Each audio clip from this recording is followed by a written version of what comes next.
Hi, I'm Suneera and I'm a mom of two, a daughter of an immigrant, and an unlikely entrepreneur who went from scaling an idea to $1 billion business. Yes, $1 billion business. Along the way, I learned that less than 2% of female founders ever hit 1 million in revenue, and I became obsessed on a mission to change that. I believe that there is so much gatekeeping in business knowledge, and that we as female entrepreneurs should be learning from other female founders and leaders who have broken the statistics. Since I never went to CEO school, I've had to learn it all the hard way, but you shouldn't have to, because we believe that you deserve to have it all. And honestly, nothing bad happens when women make more money. Grab a seat because class is officially in session. Welcome to CEO School. Hi, everyone. Welcome back to CEO School. We have another incredible guest today. For the show, we are at your first million live. And honestly, I'm so pumped about speaking to Sarah Chambless today because we were on a panel together for the Female Founder Collective just earlier this month.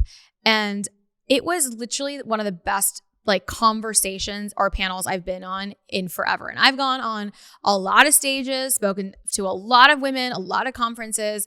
And this particular panel was called The Big Exit. And Sarah is an attorney by day job, but what she's most passionate about is really truly supporting women in business to really achieve what their outcomes need to be for that business. So this conversation is going to be so amazing. And Sarah and I became fast friends after that panel.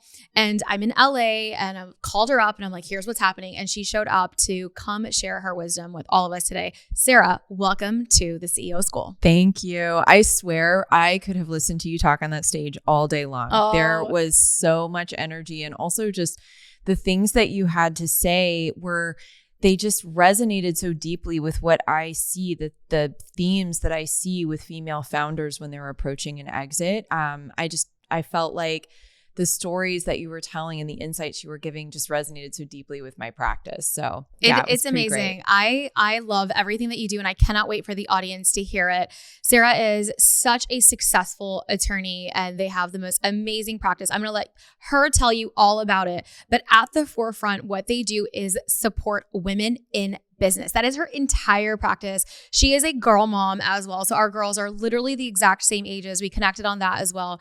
And there's not a lot truly of women, especially even attorneys, that will say, yep, we're just focused on this vertical. We're focused on women in business. And to have a female attorney, I wish I knew you during my early stages in business. And I want to make sure that every woman knows that you are around because you're going to change the game. Because as a woman, only you understand the things that we need for protection as well. And the men just do not get it. It's at every stage. So without further, I'm just super obsessed. Sarah, tell us about your practice and all the things. Okay. Well, thank you. Yes. First of all, for that really kind introduction. But yeah, no, I mean, so I get that a lot, right? Which is, wow, I wish that I knew that you existed when I was selling my business. But the fact is I didn't, right? So in my profession, equity partners at the AmLaw 200, which is the top 200 law firms in the US, stagnant from 1980, 16% female, 2018, 17% female. No movement in my profession until very, very, very recently, where we saw a big jump. I think there's a new vanguard of honestly just women, next generation partners coming forward. And now we're seeing the numbers begin to jump to 25, 30, 35%, which is super exciting. But yeah, women like you who have had an exit, there may not have been that kind of differentiated support for you even 2, 3, 5 years ago. So I have grown my practice, and it is a life cycle practice. So the way that I describe it is I work with women from the early stages, female and diverse founding teams. Yes. So I love working with diverse founding teams. I sit on the advisory board of LGBTVC. I'm super passionate about access to capital for diverse founding teams where honestly, the statistics are depressing. Yes. But I support them from the early stages all the way through to exit where we're building a team. I'm not a sports person, so you're not going to hear me use a lot of sports analogies, but I think of myself as a quarterback at Fenwick where we're building the right team around companies as they grow and scale. And I love to build diverse teams for my diverse founding teams where I can pull in. And this is what I love about Fenwick is that we've invested so deeply in diverse talent where I have female founders. It's super important to them to have a diverse team, and I can build a diverse team for them, whatever that needs to look like. If it's South Asian women, if it's African American men, or whatever. It may not be about that specifically, but you may just say to me, it's super important for my team to reflect my values, and we can do that. So I'm really passionate about mentoring the next generation of attorneys coming behind us. And I think this is a differentiating factor too with our generation where we're not afraid to do that. It's not a zero-sum game for us anymore, Suneera. Like what you're doing with CEO School, where you're reaching back and lifting up, we should all be doing that in whatever our professional sphere is. And I think that we are. So that's super exciting to me as well. I love that you stand for diverse founders and have a diverse team.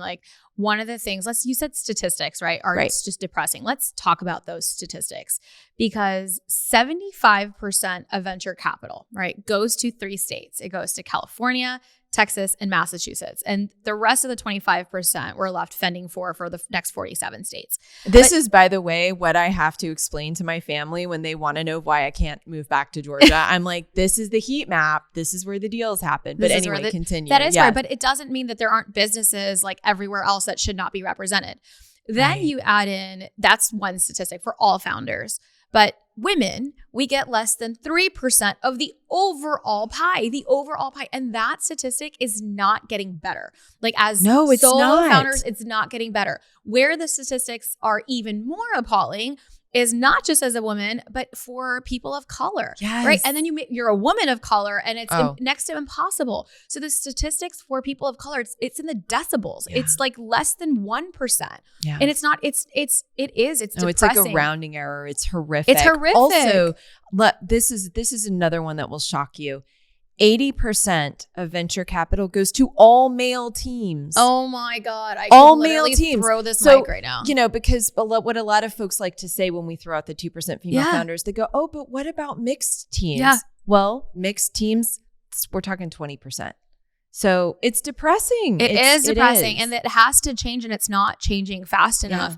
And the support that needs to be there from a bit, I think about when you said the word quarterback, I almost think about, I don't know, my analogy is it's the president. You're the president and you need your presidential cabinet. And as a CEO, I might flip to using that, by the way, because I really don't watch football. So I'm a huge sports junkie, by the way. I'm really into sports analogies. I admire you because honestly, I don't watch football because I just don't understand it. It doesn't make sense. I only watch our home team. We should probably watch football together. You can explain it to me because no man has ever been able to explain football to me, but I think you probably could. I probably could. It's just sports. I don't want to go on a tangent. No, of course.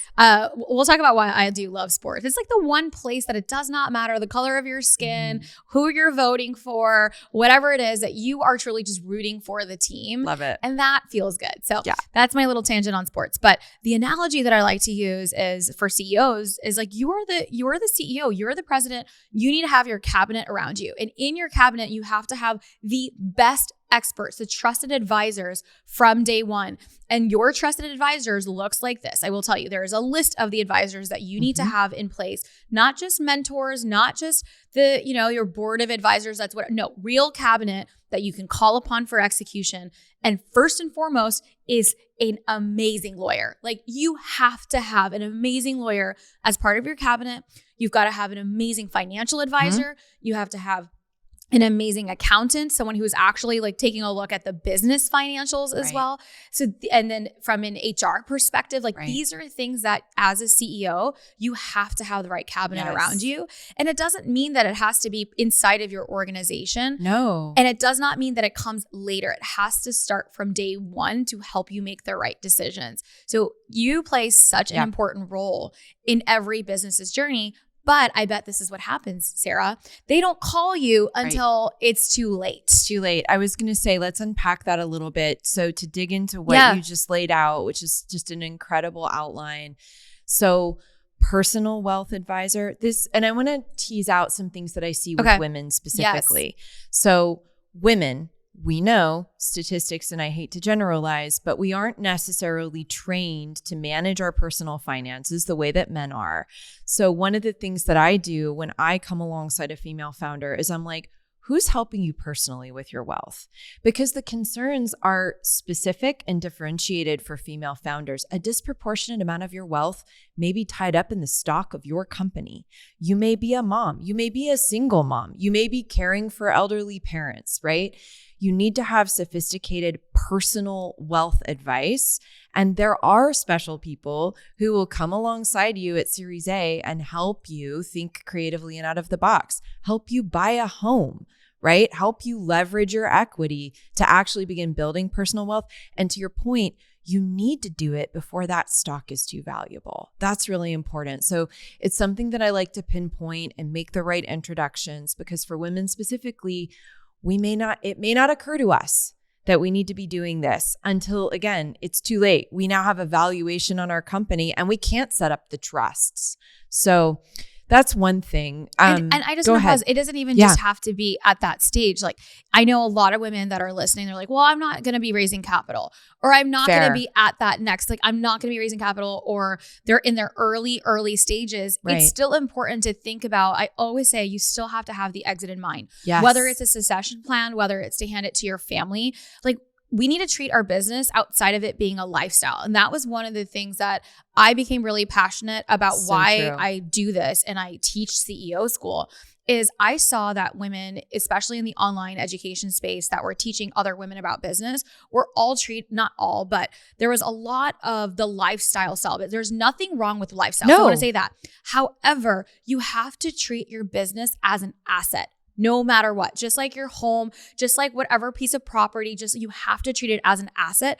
It has value. Your business today on day 2 has more value than it did on day 1, right? And so we have value. We have to treat it as an asset. And that's important. I agree with you. And one of the things, I think I said this from the stage, and there was like, you could hear the breath, right?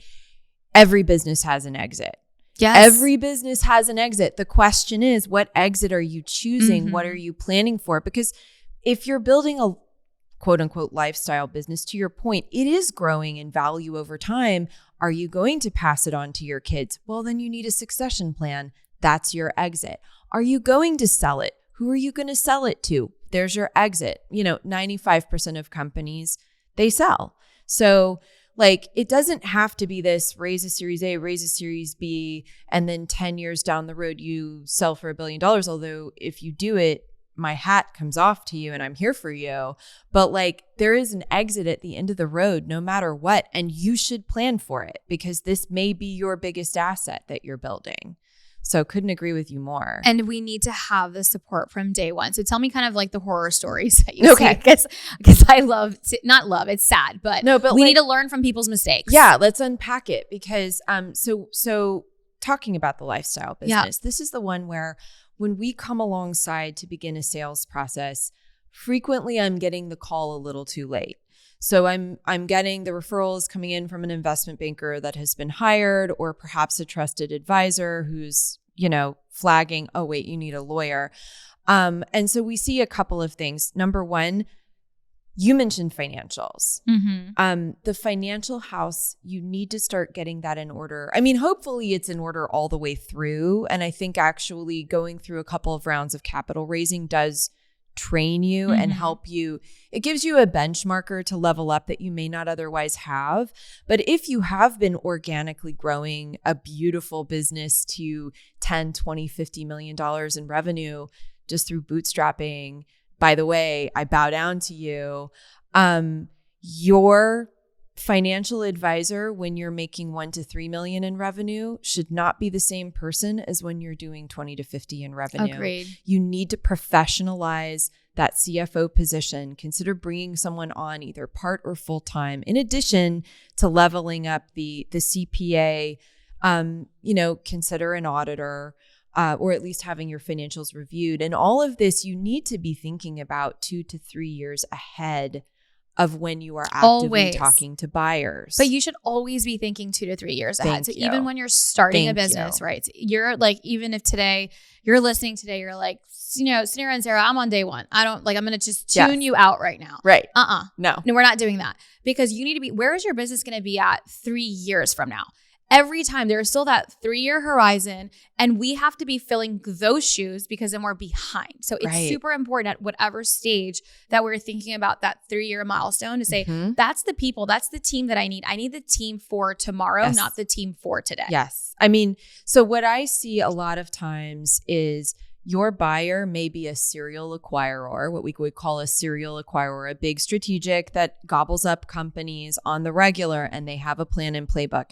Your buyer may be a private equity acquirer. Guess what? They really have a plan and playbook that they roll out. You're laughing because you know. I know. And the thing that I see is they come in, they bring in their outside accountants. They do this whole forensic exercise. They want to find every $700 receipt.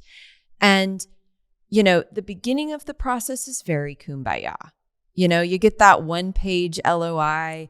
You don't know what it should say that it doesn't say. There's a lot of things it doesn't say. An LOI is a letter of intent. It's a letter of intent that just says, hey, we're interested in buying your company. Yes. And here's this fancy potential value that we think it could be at. Yes. And we're going to do some due diligence, but we love you. It's going to be great. We love you. We're such good people. We are going to be your best friends. We're going to really help you level up and get to the next stage. So then you're into that process, and you've invested some energy, some time and resources in the negotiations. The whole time they're doing this due diligence, and they're making a laundry list of things that right before you sign, they're going to hit you with a retrade.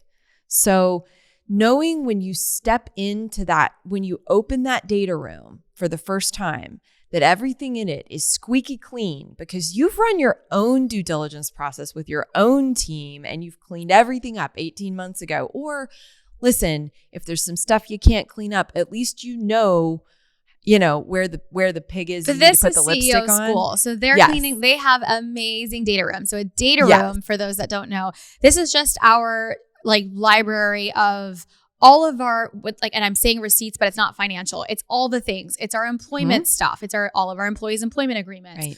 It's our technology stuff. So here's our architect maps. If you have a tech business, here's our suppliers. Here's a list of all of our, it's literally like the playbook cheat sheet of every department that is housed, and all of the data lives in there, and it's accurate. And you are updating that. So even with the launch of my new company, Worth, the first thing we did is open up our data room already. Yes. We are going to build and have everything by the book and ready. With or without planning for an exit. Yeah. Because you want to be in control of, your numbers, your data. You don't need anybody else to come in and do the colonoscopy for you. Absolutely. It's such a good practice. And now that you've been through it, and now of course you're doing all the things and teaching other people along the way, which I think is amazing. And guess what? The first time that I got an the first time I created a data room was the first time I got an LOI. And I shared that story on stage.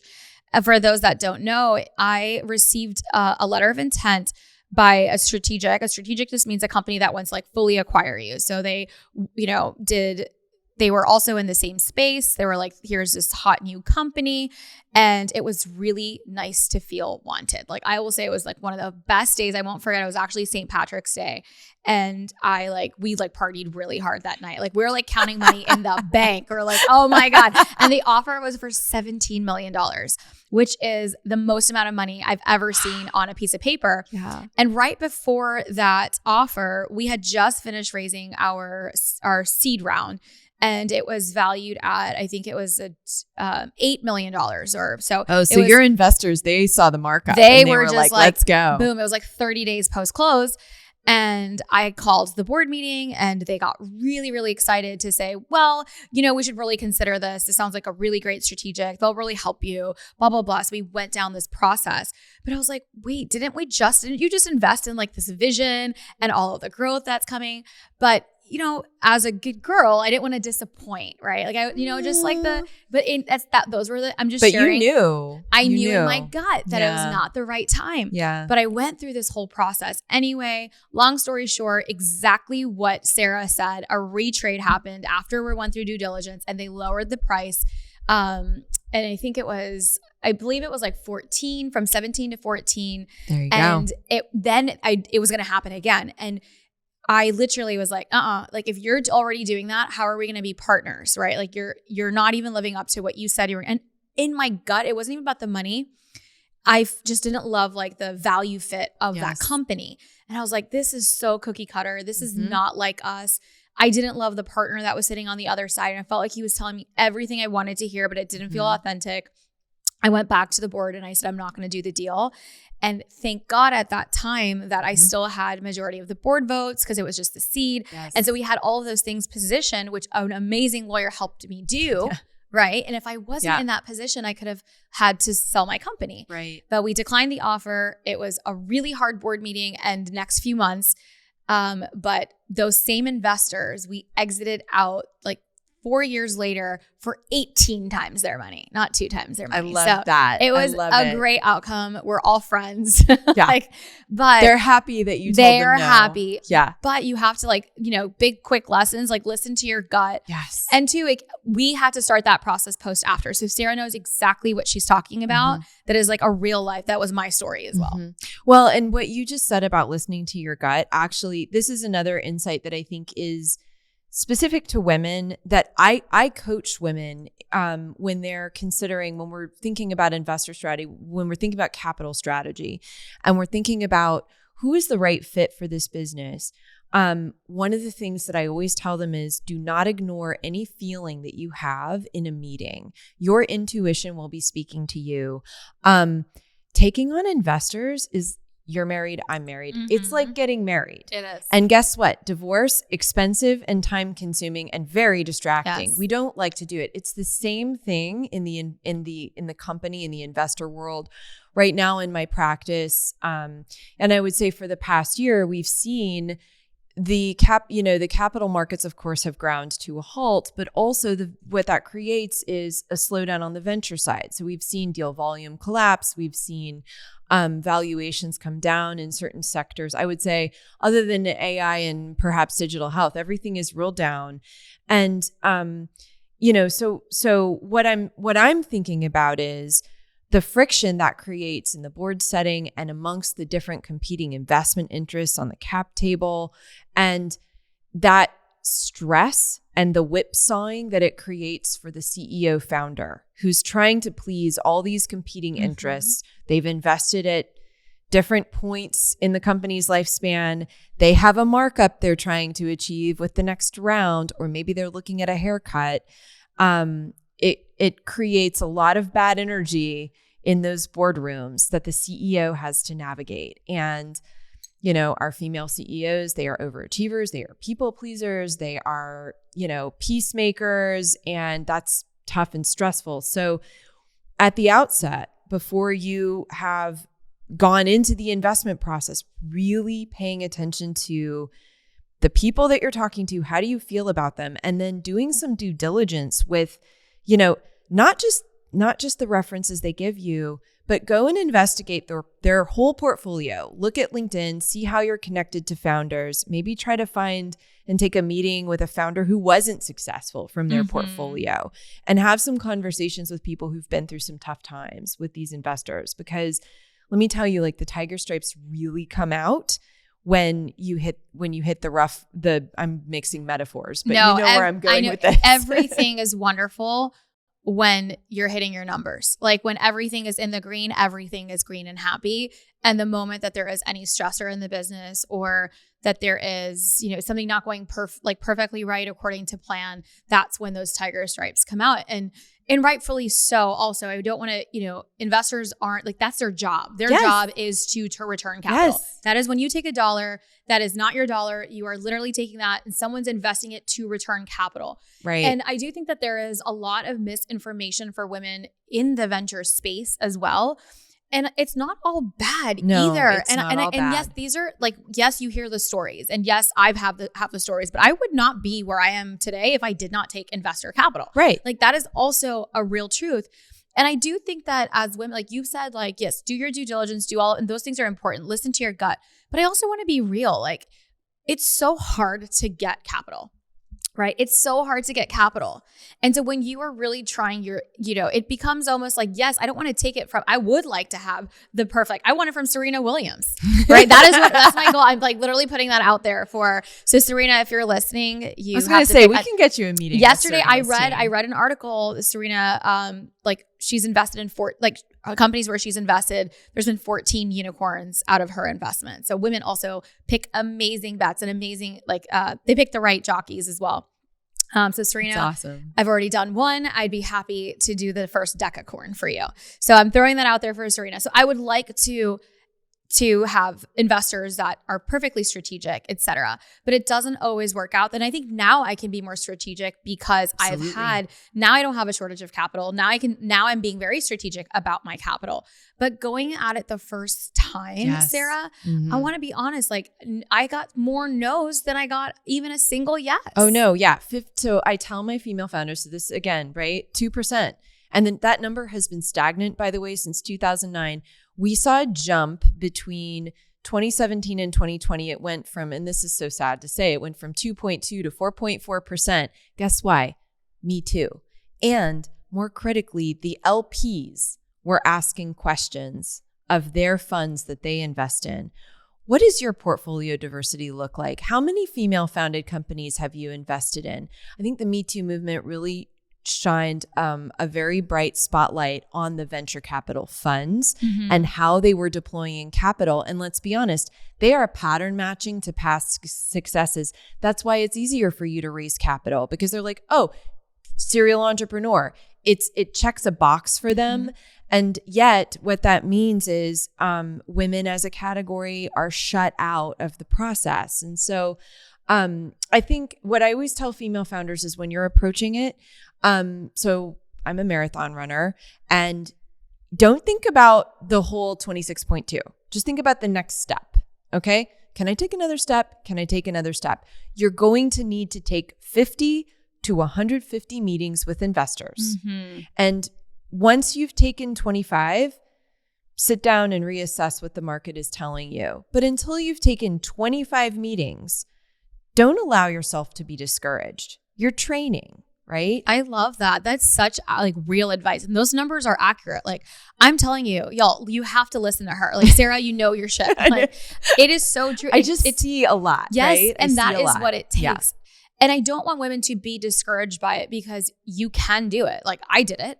Right. And there is nothing special. And by the way, we should be putting you out there so that you can tell your story and get your story out there because the stories of women who have done it are not told. It's like you're erased from you're just like erased from the book. And I think it's crazy. But anyway, I just appreciate how you are out there telling the story. Yes, I'm not. And that is why this is why this conversation is happening because there was so much from my experience that I know that others can learn from. And I wish I had more examples of women that I could learn from. And that's what was missing for me in 2020 as a founder.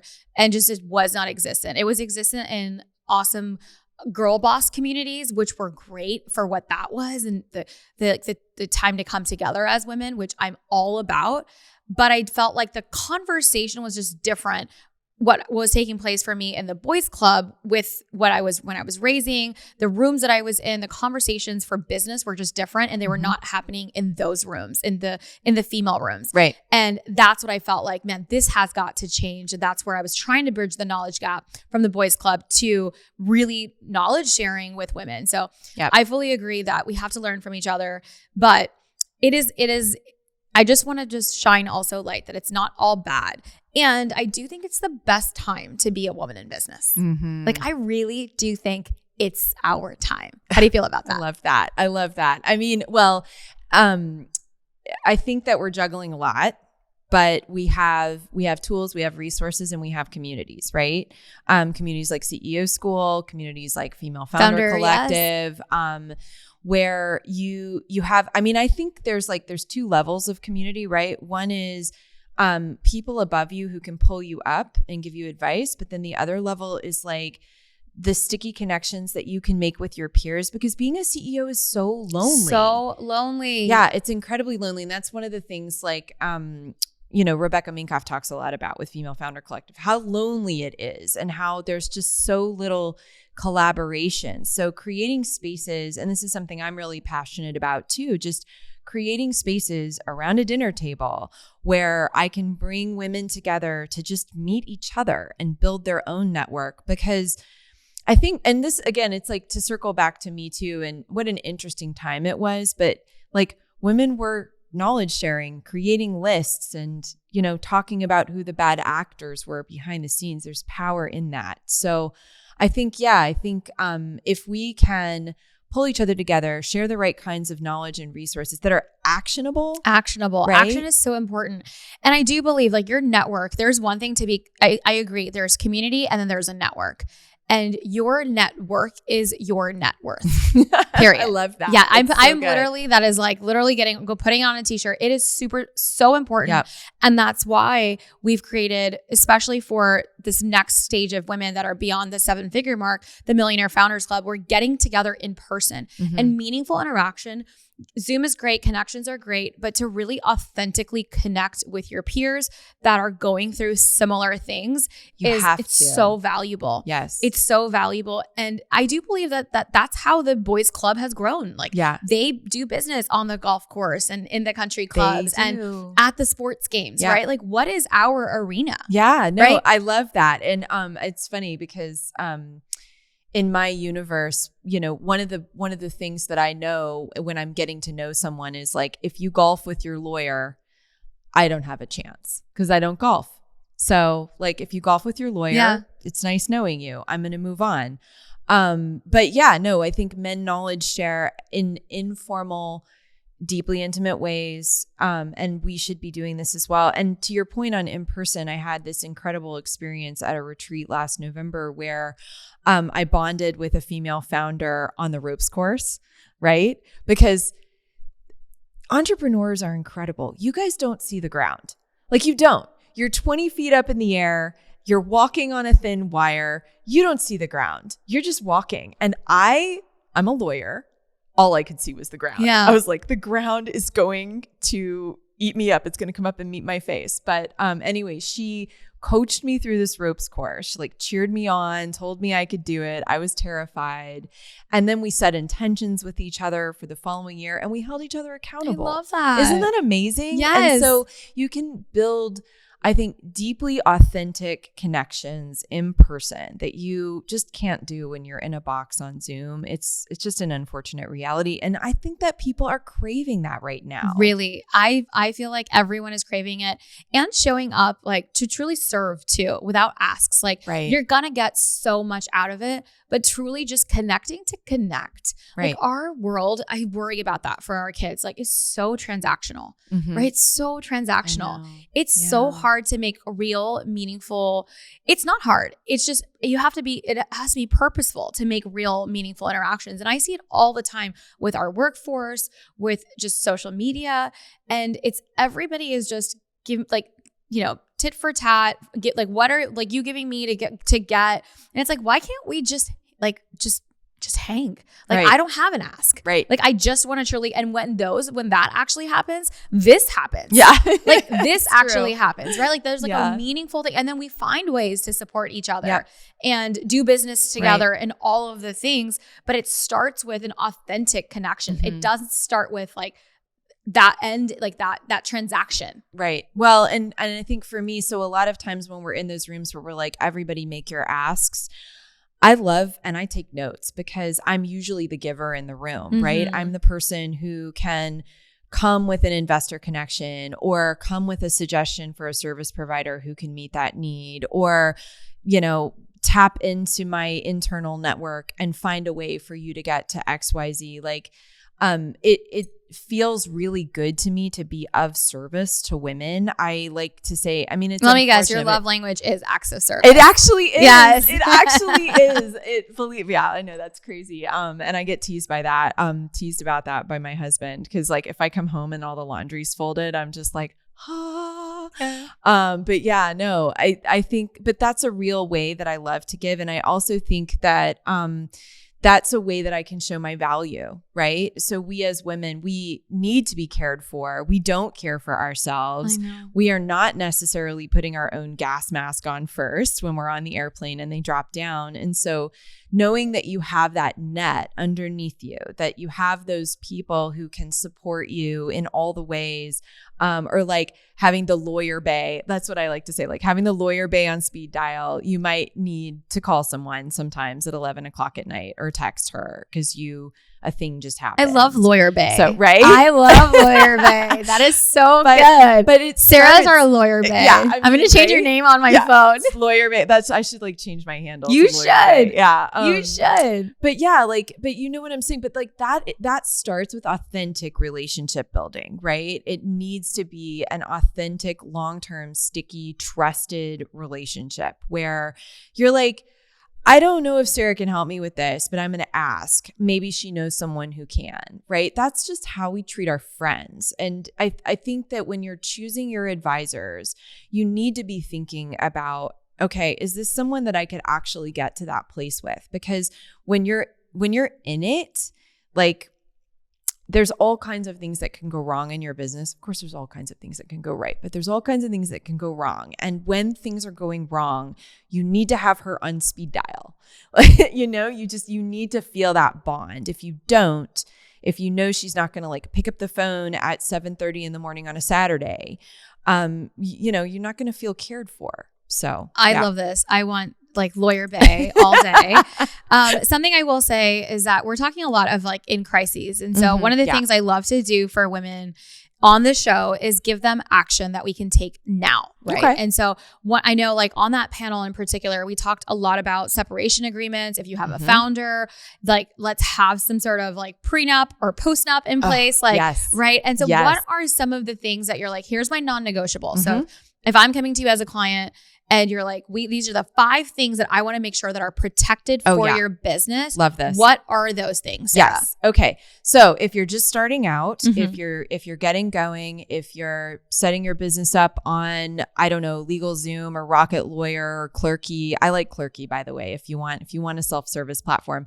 Some non-negotiables. Okay. So founder, co-founder relationship. Okay. Again, it feels really good in the beginning. It feels really kumbaya. Lots of things can change. Okay.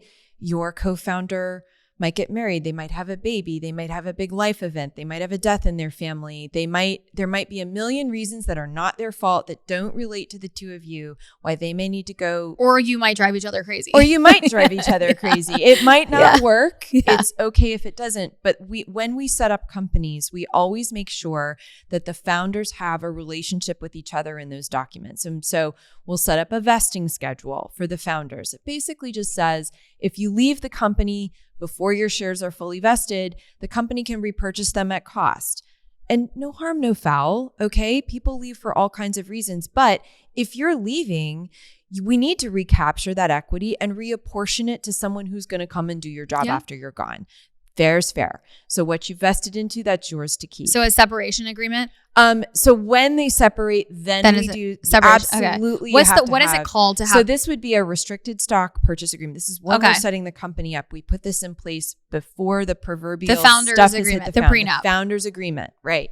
And it just says you're vesting into your shares. If you leave before you're fully vested, now we know how much you get to keep and how much you leave behind. And we don't have to negotiate that on the back end. But when that person is walking out the door, the separation agreement is a really good thing to have in the data room, because new investors coming in, they want to know that the separation was amicable, that that person isn't going to come and claim ownership over IP, claim they're entitled to equity they're not entitled to.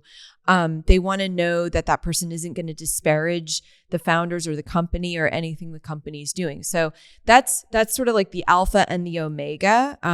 The other thing that's really important to think about at the outset is intellectual property. So it's a big word. It can mean a lot of different things depending on what your company's business is. But generally speaking, it means your brand, so your trademarks. It means if you've invented and patented inventions, it means your patents.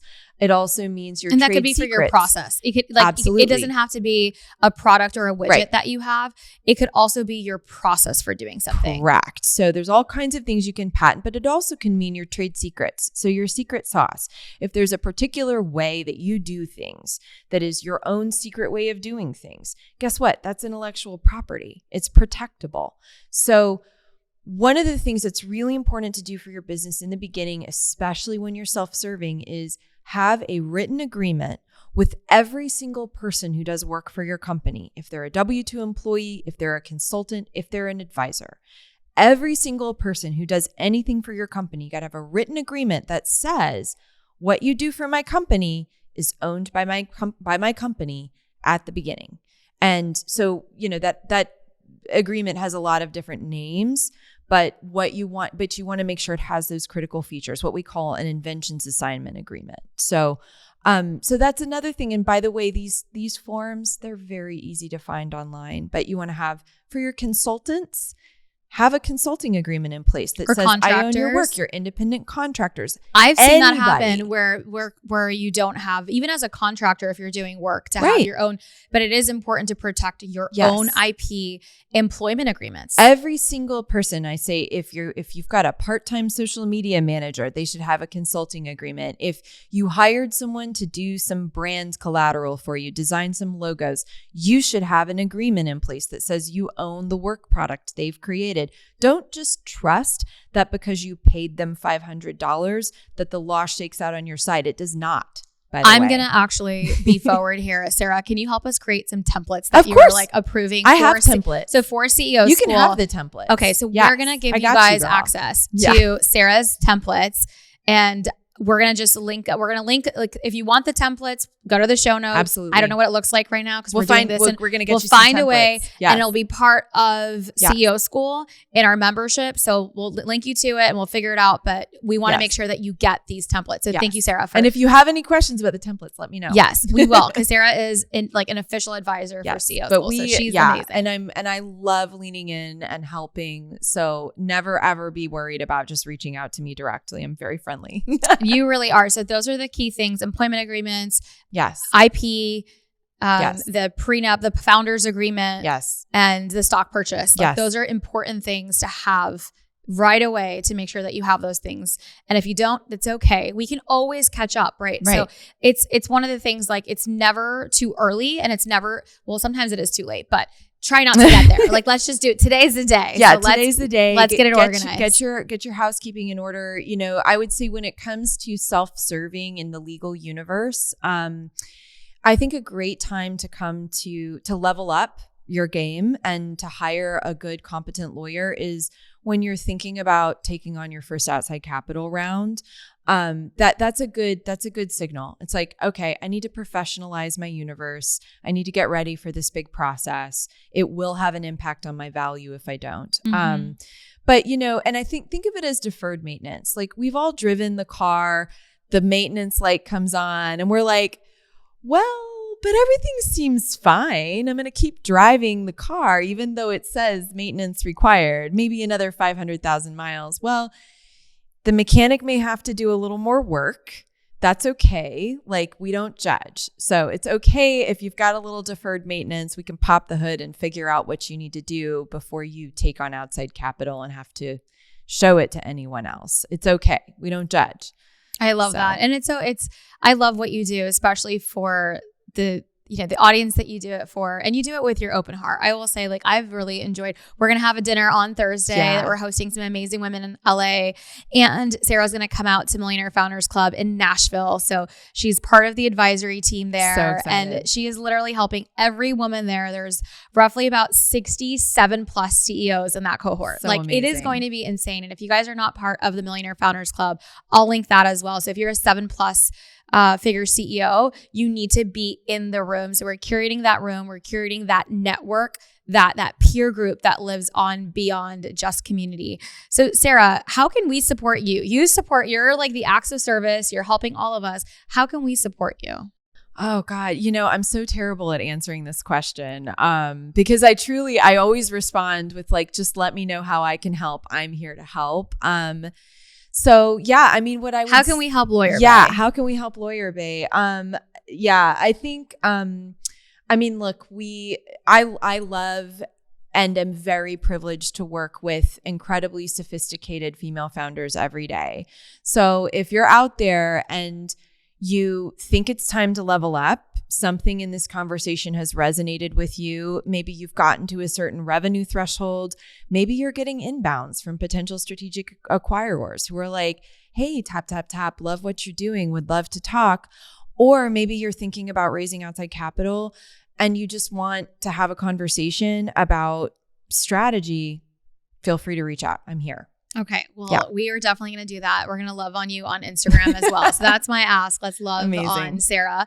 I'll link what is your Instagram handle? Oh, it's at Sarah Hearts Cali. Sarah Hearts Cali. Yeah. So we'll link everything. Let's show Sarah some love. If you love today's episode and you want to take away these takeaways, we'll also be linking all the stuff for the templates that you're so generous to offer. And tag us on social. Leave a review for us as well. This is how we grow the show so we can bring on amazing guests like Sarah for you every single week. Sarah, I know this conversation is going to continue. Absolutely. And I know that the women took away so much today. So let's not think about just like legal as protection. Mm-hmm. Let's think about it as an asset that we have up front that is there to be like an advisor by our side in our cabinet. So love it. I love it. I love it. I love it. We'll see you guys. I'll see you soon. Yes. And we'll see you guys next week at CEO School. Thank you for tuning into today's show. If you loved it, leave us a review. We are so proud to bring you authentic conversations, game changer expert guests, and valuable content on and offline. The best compliment you can give us is by screenshotting today's show and tagging us on Instagram at CEO School and at Suneera Madani. We are obsessed with swag, so don't be surprised if we want to send you some. Thanks for tuning into class today, and remember, nothing bad happens when women make more money.